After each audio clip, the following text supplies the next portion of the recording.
Page 94, The Secret of the Method, Episode 94, The Last Test, Between Light and Doubt.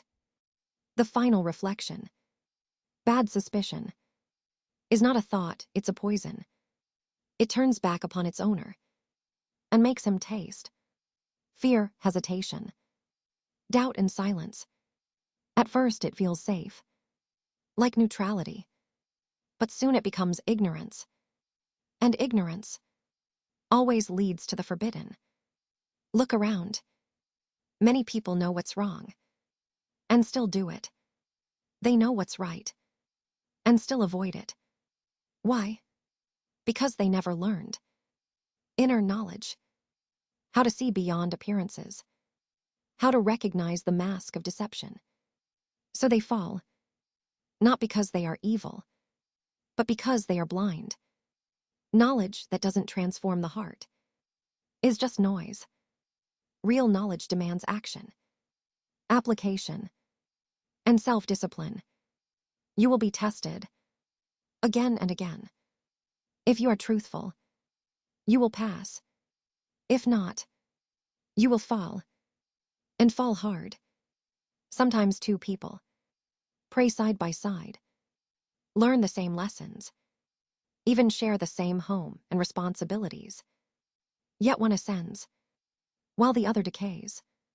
The difference, the inner world, the unseen engine of sincerity, presence, and humility.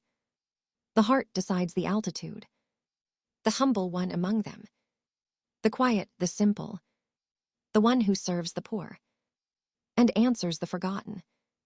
He is the one closest to God, but the people will not take him as a guide. He's too simple, too ordinary, too close to the ground. They prefer the loud ones, the popular ones, those with followers and fleets, images and applause. But truth often wears rags, and lies often wear crowns. Even the most optimistic believer knows this. The visible world is a disguise, a tree hiding the forest. Those who understand hold their tongues. The liars rush to mock. They believe in what they see and ignore what they feel. That's how they fail the balance, the harmony between outer and inner. So yes, they may act righteously on the outside. And yes, they might be praised. But without inner alignment, their strength will collapse in trial. Their patience will fade. Their sincerity will crumble.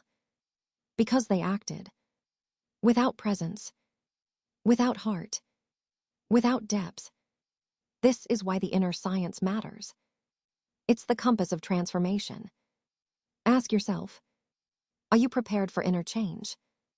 If not, learn patience. Then patience again. And then good suspicion. Do not hide goodness. Spread peace. Speak kindly. Don't harm your neighbor. Don't deny a request you can fulfill. Even the smallest act of mercy may be the door that opens heaven for you. You don't know by which deed. God will grant you light, truth, clarity, and guidance. But those who withhold, who delay, who keep saying later, they bury themselves alive. Postponed repentance is silent rebellion. Comfort becomes their chain. And then, death comes suddenly, a divine ambush for the heedless, not as a surprise, but as justice. Because if you delay, you are delayed. Opportunities are not endless. Each ignored call closes a door. Each hesitation costs a lifetime.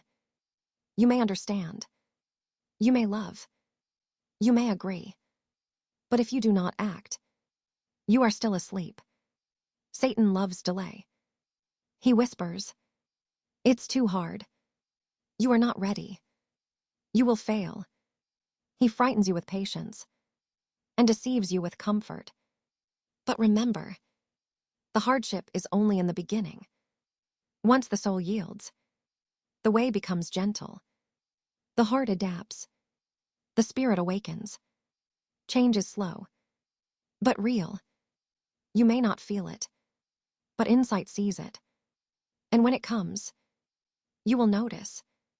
Your chest expands, your heart softens, your love deepens, and your patience becomes peace. You will stop sitting with the hypocrites. You will stop doubting the truth you already know. That is when you realize that Iblis never left. He only changed his mask. He doesn't shout anymore. He whispers. He doesn't appear in darkness. He hides in your own silence, in your empty moments, in your thoughts, in your fatigue. He uses your own mind to doubt your faith. He turns your pause into a trap. That is his genius. And your final test